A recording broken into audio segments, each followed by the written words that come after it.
Hi, everyone. Welcome to Parenting Children with Special Needs in a New Reality. This is yet another fabulous webinar in our series. Covered so many topics over the last 2 months during the pandemic, and we have another fabulous speaker with us today. Her name is Felice Marcy.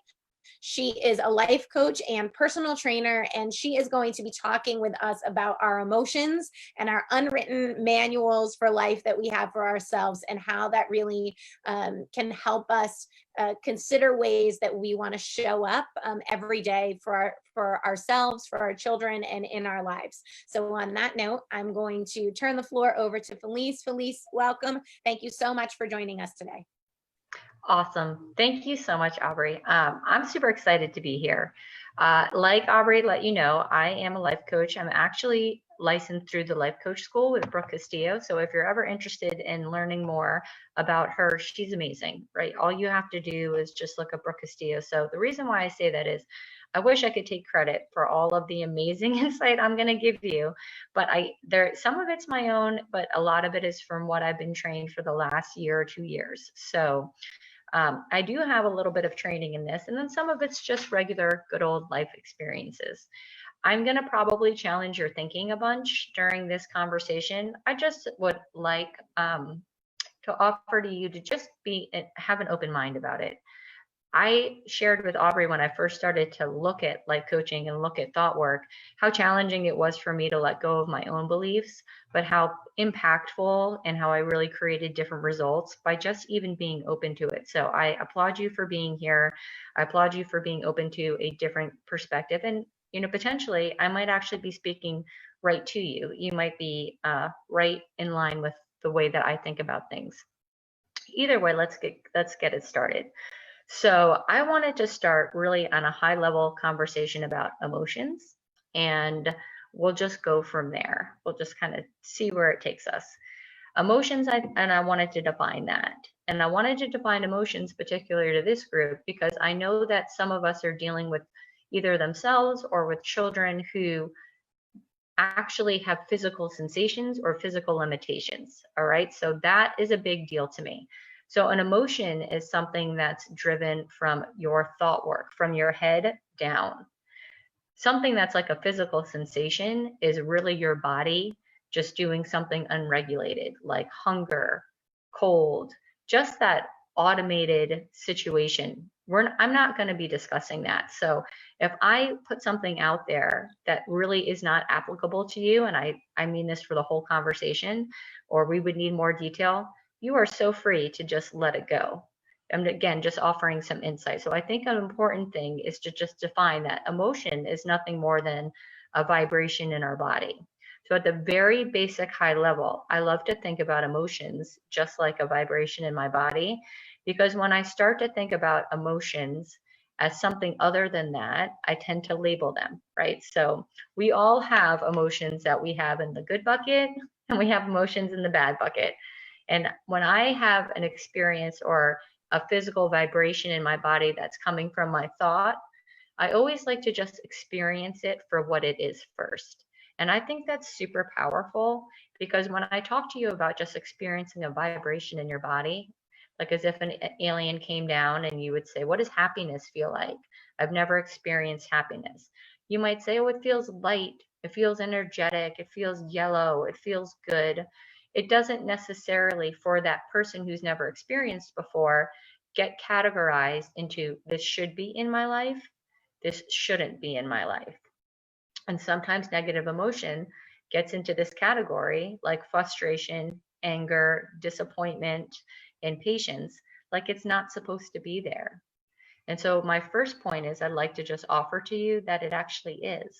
Just being part of the human experience, we've signed up for 50% vibrations that feel good in our body and 50% of the vibrations that don't feel good in our body. And the reason why I think that's important to talk about is because typically when you have a vibration that feels uncomfortable, your first thought is, let me react. Let me push away from this. Let me seize up. Let me resist. If I'm angry, it's better to yell. Like if I'm impatient, it's better to scratch the urge. Versus if we go back to that example with the Martian, Maybe you would just tell them, this one feels better in your body, this one doesn't feel as good in your body. And I offer that to you because a lot of what happens is people trying to move away from an emotion and thinking that it's going to be better someplace else. And they use behavior to get them there. So I think an important part is to just define that emotions at its basic form is just a vibration in your body. And you can do that. But when you think about managing anger and not yelling, that seems a little bit more overwhelming. So I just want to dial it back, that we're open for the purpose of this discussion to understand that emotions are just vibrations. That's it.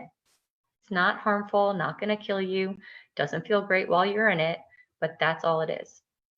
So why is that important? Because emotions really drive all of our actions. And I had kind of touched on that before. Like if you're angry, you might yell to move away from that.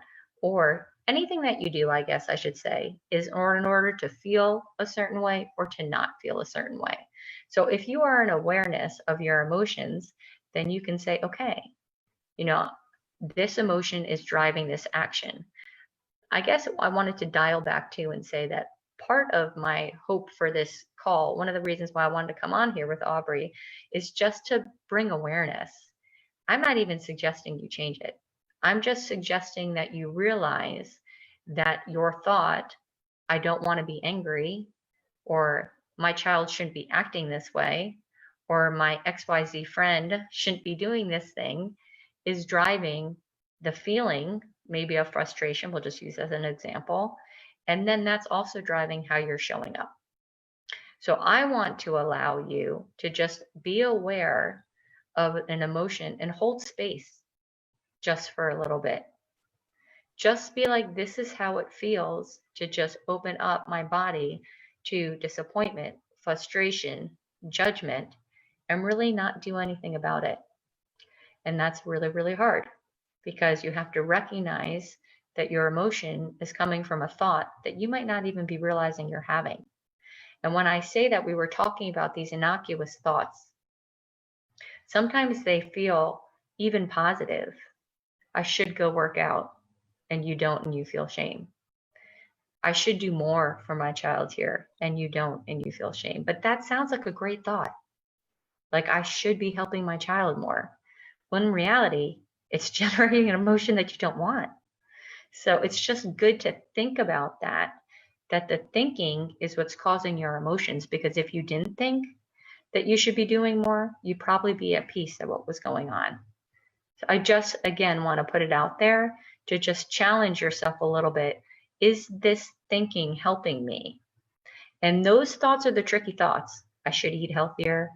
I should be more athletic. You know, all of these like things that you think are going to drive you to action actually typically generate a negative emotion and drive you exactly to the opposite action. Instead of opening up and just allowing it to be here and maybe saying, this is a part of the time where my child or something happens and act out, and I'm just going to be an observer. I'm just going to sit and separate myself out and go internal and describe that. That's a skill set, right? So you have to kind of take yourself out of your body for just a minute and then write down, how does it feel?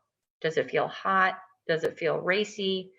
Does it feel restless, out of control? All of that. So you can just then bring it back to, all I'm having here is a vibration. And again, I'm not offering that you change anything. I'm just offering awareness of taking a minute and then, I guess, taking the emotional charge away from a negative emotion. As soon as you start to be thinking, I can't handle this, or this shouldn't be happening, you're already disempowering yourself instead of saying, this is where I feel frustrated and overwhelmed, and that's okay. It's just like awareness is such a big part of it. And the other reason why I think it's great to recognize negative emotion, because a lot of people want to just move away from that. If you get good at that skill set, you can also generate positive emotion, which is like awesome, right? So you could say to yourself, instead of feeling impatient, how do I want to feel? Maybe here I want to feel patience What thoughts would I be having to feel patient? When have I felt patient in the past? And it might be that you go to some unemotionally charged place. Sometimes I feel patient when I'm waiting in traffic. And then bring that sensation back and regenerate it in your house. So it's important to have awareness. I would argue it's important to name them, because that's how you can become familiar with them. This is what frustration feels like. And then see how you behave. Usually when I'm feeling frustrated, it leads to these actions. And you're kind of predictable, to be honest. I hate to break it to you guys. So am I. So usually when I'm feeling frustrated, I lose my temper and yell. And then if you start to write down, like I said, the actual vibrations of frustration in your body, it feels hot, I feel constrained, my heart rate is up, it's hard to breathe. You'll be like, oh, here it comes, frustration. This is where I breathe into it and allow it. And a lot of people think you have to take action, and maybe you just don't have to take any action at all. There's nothing to be fixed or solved for. The answer is just to allow it. And it takes some practice. It definitely takes some practice. So the other part that I wanted to talk about is understanding, the thought work behind it. So we've recognized it a little bit in our body. I would encourage you to name it, but not at first. Just get in there and let the name sort of come up and recognize it. And then this is what's going to be interesting then. Then we're going to shift a little bit to figure out, let's say in a situation that you wanted to be at peace with what's going on in your house. A great exercise would be to make a list of all the things that you think need to happen in order for you to feel happy. Just write it down. My child needs to stop screaming. My ex needs to get in line. My clients need to pay their bills on time. Like, just go down the list, right? Just data dump all the things that you think need to happen in order for you to, I'll use an example of emotion, to feel at peace, right? And then I want you to make a list of all of the emotions that happen when this doesn't show up that way. Like when things don't go the way you think that they're going to go, or present themselves the way that you have designed, then you write down all of the emotions that become present for you there. And then I want you to ask yourself, do all of the things on my list that I wrote down need to happen in order for me to be peaceful? Question that. Is that really true? And the reason why I want you to question that is because if you always give your power away to a circumstance, you'll always be chasing the circumstance. Instead of looking internal and asking yourself, how can I solve for the situation here and still feel peaceful at the same time? What would I have to bring to the table? And this is where the hard thought work comes, right? Because we want to just push it out to somebody else. All I need is for my kid to stop yelling. All I need is for the schools to open up again. All I need to do is to be able to go to the supermarket without wearing a mask. If we're waiting for that to happen, well, we might be waiting for a while. And I'm not suggesting that's wrong, but what I am suggesting is potentially we work on thoughts that move you closer to peace. I have to wear a mask to the supermarket, but that's okay because I like getting the food I want. All right. It's not ideal, but it's not like fighting with reality. I wish my child would stop yelling. It's out of my control. Doesn't feel amazing, but you're not fighting with reality. So, that's sort of like the long and short of like the high level thinking that I wanted to just prepare you guys for. I have an exercise that we could do if you guys were interested in that, or we could take questions. But I had about a 15-minute little talk, and I'm pretty much there. Yeah. So before you do your exercise, I thought of some things while you were talking. Okay. We did have a marriage and family counselor on that works with a lot of parents around setting up structure in their child's day, and it's something that you said kind of resonated with me, that connects with that talk. If people want to go back and look at Todd Kellogg's webinar also, is it seems like you're mentioning, there are things that you are in control of, and then there's things that are things that are happening that other people are doing that you can't necessarily change, and but might be impacting your emotions. So that thought of like, what you're controlling is more internal, right? Is that what you're saying? Like it comes really from how you're, the choice in your thought patterns in response to those emotions that you're feeling? So I love that question. I think that's such a great question. And I think one of the things that we're really taught at the life coach school, and this is where I just need you to bear with me a little bit, is that everything is neutral. That you are entitled to drop all the beliefs that you grew up with and all of the labels that you have for yourself and everybody else. I'm short-tempered, I'm angry, I'm patient, I'm kind. You can just at any moment let all of that thinking go. And you can do that for everybody else. And the reason, like you had mentioned, Aubrey, I think that that's so fantastic is because then you can create the emotions and the feelings that you want for yourself, regardless of what's going on around you. So it's exactly what you said. It's in layman's term, I guess, focusing on what you can control. But I guess what's even more empowering than that is that nothing's actually happening to you unless you have a thought about it. So all circumstances are neutral until you have a thought about it. A great way to think about it is like it's raining outside. Some people might think like it's been raining outside for 4 days and this is so depressing. And some people think, oh, it's raining outside and this is so relaxing. But if the rain was a constant, then we'd all be experiencing the same thing. It's just whatever thought you want to bring to the circumstance that's going on around you that's either going to feel good in your body or not feel good in your body. And that's like you said, where you have the power or you get the opportunity to choose, how do I want to feel about the rain? And I'm not even saying that if you pick a thought that doesn't feel good, let's say you pick a thought that it shouldn't be raining, it's just good to know that you can think something else instead of that. You do have the power to think it shouldn't be raining and that's okay, which is like a shift from it shouldn't be raining or I wonder what's perfect about the rain outside. But I agree with you. It's completely your results are always generated by your thinking. And your thinking is always optional and your thinking is always under your control. And it is a skill set to recognize that your thoughts about the external world sometimes just deliver to your mind like it's the news, like it's true. Of course, everybody would agree. And I'm just inviting you that a great way to take your power back is to just pause and question, do I want to create this result for myself? Yes or no? And it does definitely come down to that thought work piece. So it also sounds like too, there's kind of, yeah, obviously, I'm sure there's multiple steps when you're doing life coaching, but that first one is to maybe stop the judgments that you're having around your own emotions, so that Totally. that frees you up to be able to feel like you can take your power back and change the thought patterns. I love that. And that's how when we started, I was saying, like, I love to think about emotions as just vibrations in your body because they release a judgment that it shouldn't be there. Like if you had to explain to somebody else who'd never experienced, let's say, fatigue, like feels heavy, it feels sad or sadness, it would just be like you're describing it. And it'd be like, I don't prefer that vibration.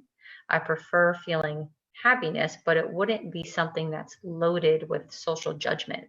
Like you shouldn't act out or you shouldn't be angry over this.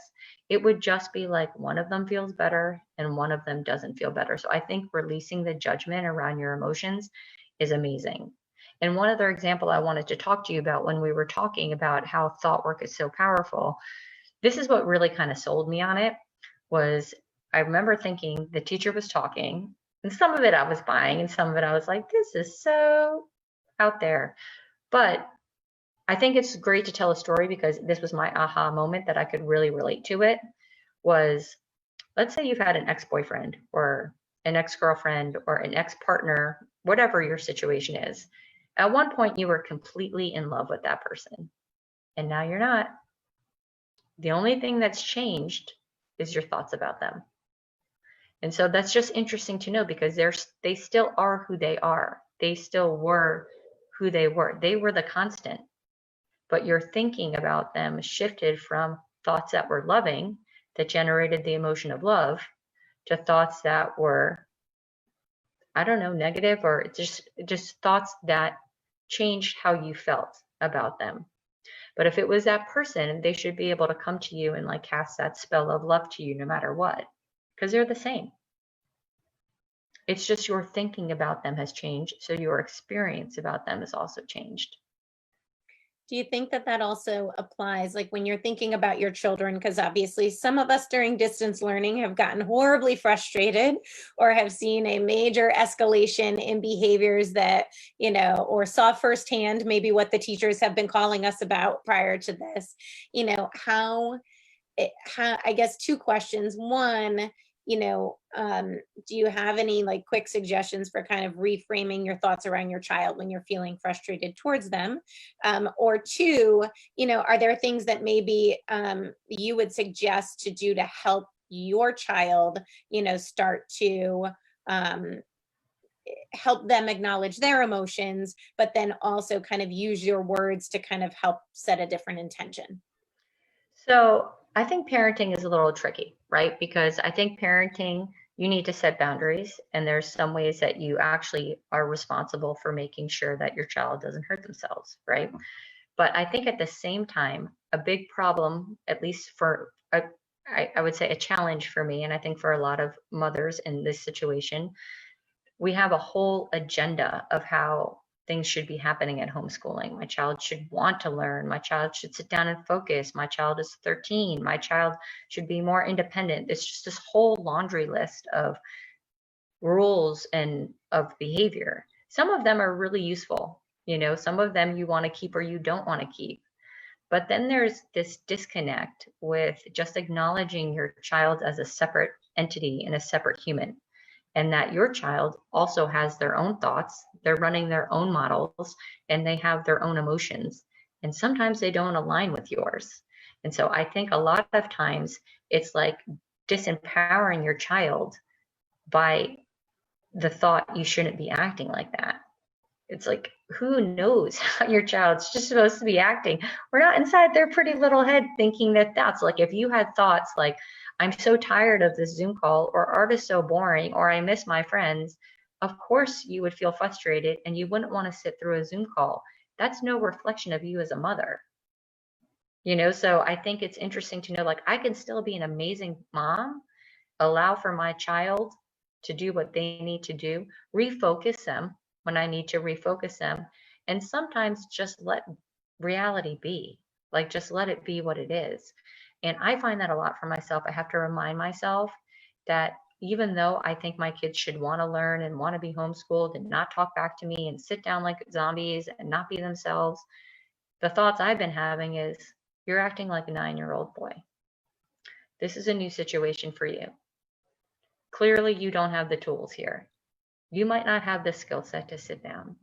Like, I just witness them. I just get curious. Like, I wonder why you're acting like that. Instead of going into this, I need to solve it, or I'm the police, I literally try to just let everything unfold and look at it with curiosity and ask myself, I wonder what you must be thinking right now.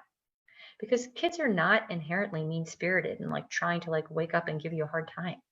It's not like they wake up in the morning like, can't wait to just drive my mom nuts today and make homeschooling hell. Like, it's just like not how they operate. Like, I also too, I'll put it out there for everybody on Facebook. I would probably, or should have said, a big thing for me and a big thing of signing up to be a life coach was just that I inherit that in my mind, I choose to believe that humans are decent humans. They just always have some sense of wanting to do well, wanting to be benevolent. They are worthy 100% the way that they are, and they are 100% operating within the tools that they have. I don't assume that they have more tools than they have. So a lot of it would be question your own thinking, and then also just get really curious, like, what's going on here?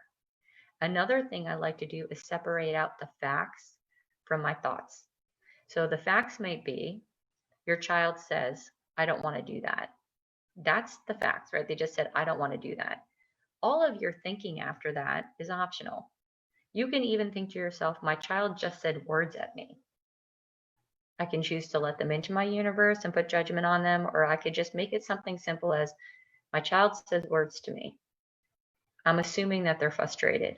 And there's no reason not to do that, because it's better for you. As soon as you bring it into your universe and you're like, I'm failing as a mom, I need to fix this, everybody's getting ahead, it just leads to disconnect. I would also argue that most parents feel frustrated when that happens. They have this sense of disconnecting to their child, and then they have thoughts that also reinforce that feeling of disconnection. And I would offer that you really want to feel connected to your child. Honor that. Your child may not have the sophisticated tools that you have. Honor, what would I need to do right now to somehow reconnect with my child? And I would offer curiosity is a great place to start. I wonder what's going on here for me, and I wonder what's going on here for them. I don't know if that was helpful, but yes, no, and it's made me, again, as I think about the various speakers that have come on, everybody comes and kind of offers their tips and strategies and advice. yeah, But I think what you said was actually really powerful, because first you do want to connect with your child, because and you have to kind of separate your emotions from their emotions, your experience from their experience, your thoughts from their thoughts, because then that does start to lead you to a place where you can look at all these tips and tricks and toolboxes that everybody is offering you and say, what is it that I need to do to show up my best for my child? And how do I show up best for myself as well, to be, the parent or the person that I want to be every day? And that's not always, looking up everything on the internet about your IEP, or writing down a bunch of data, or it's not always that. It can be those things. Maybe those are your tools, but it really is resonating with me that at the core of it, you want to be connected to your child. You want to be connected to your own needs, your own emotions, your child's needs, and, and their emotions, so that it's a partnership, and you both can kind of show up as the best version of yourselves and still play the long game. As I guess the other piece that resonates with me is, this is not something that you just use one tool and everything changes. completely. Completely. And I would offer, like, here's some thoughts that I've worked on for myself that I think are really powerful in that situation is, he's doing the best he can. I really believe that. And that's an amazing thought, really, for anybody in your life. Like for my husband, for my mother, for my sister, I really believe that all humans are actually doing the best they can. As soon as I think that thought, the energy in my body just shifts. That thought is for free. There is literally no downside to thinking that thought. Who cares if you're right or if you're wrong? You only care about how you show up. And so if it gives you like a little bit of a pause, like this person is showing up in the best way that they know how, all of a sudden compassion is accessible. But when you're judging them like they shouldn't be doing that, or there's something wrong here, compassion is not readily available.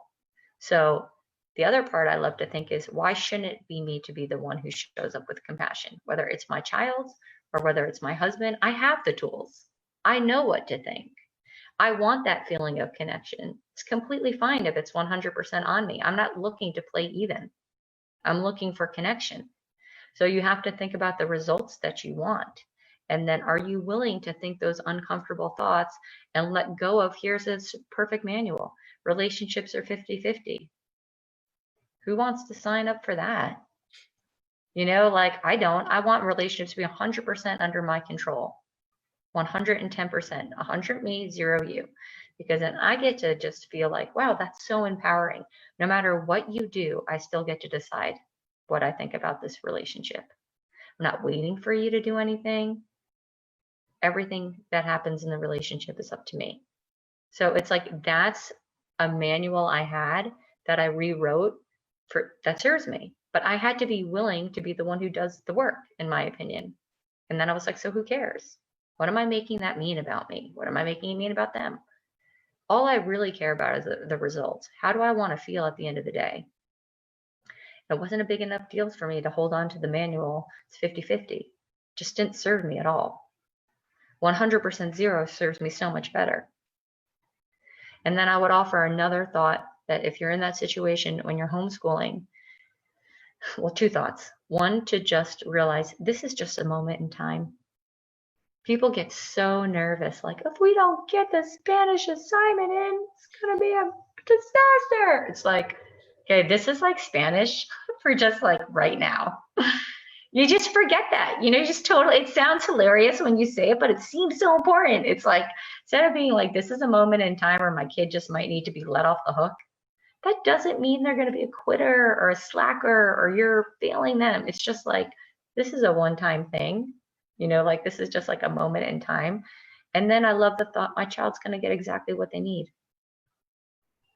which just like takes the responsibility of me managing everything for them. A child is going to get the exact experience that they're meant to have. How do I know that? Because that's how it's happening.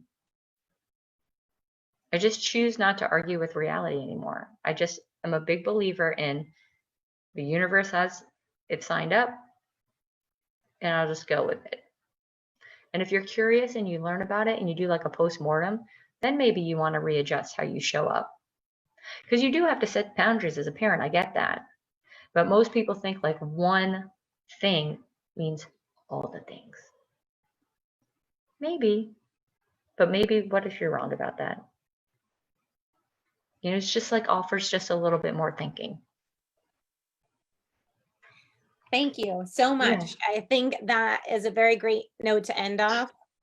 And I really appreciate you showing up today and offering you so many great insights and thoughts. I think, you know, they can really help us reflect, like I mentioned on some of the other speakers that we've heard, but in how we show up every day and how we can kind of take some of that power back if we feel like we've, you know, lost it during this time or lost our way or too busy trying to take everybody else's advice and kind of need to recenter ourselves.